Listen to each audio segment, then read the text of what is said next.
For 15 years, Zainab never asked questions because Daniel always came back.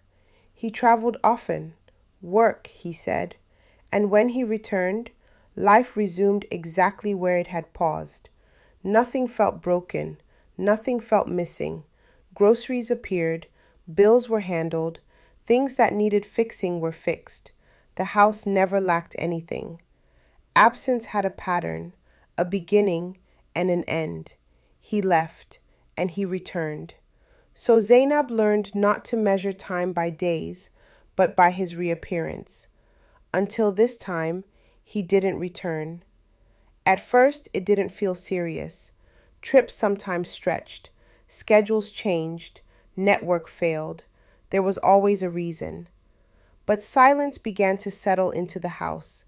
Not loudly, not dramatically, just quietly, like something that didn't belong. Morning came and went.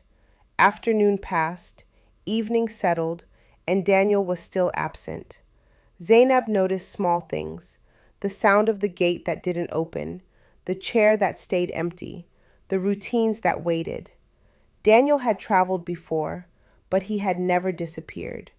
So Zainab searched, not because she was suspicious, but because she needed direction. She wasn't looking for truth, she was looking for certainty.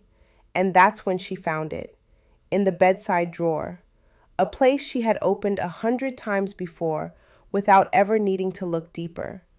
Inside was a diary, ordinary, unimportant, until now.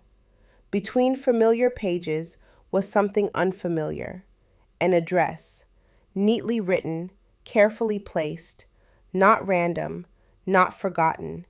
It didn't accuse, it didn't confess, it didn't explain anything, but it existed, and its existence changed something. Something new had entered her world. The next day, she went. The house stood quietly, expensive, established, certain. Cars in the compound that didn't belong to visitors, but to people who stayed, people who returned, people who belonged. Nothing about it looked temporary. Nothing about it looked hidden. Everything looked lived in. Inside, daylight filled every room, open, unbothered, undisturbed, and the walls held memories, family photos, Daniel, with a woman Zainab had never seen, and older children, not posed, not recent, but lived, celebrated, grown, bright, joyful memories that did not include her.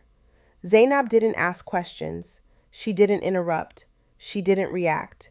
She simply stood there, not in shock, not in anger, just noticing.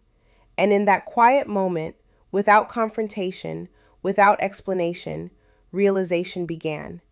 Because the question was no longer, why didn't he come back? It was, how long had he been living somewhere else?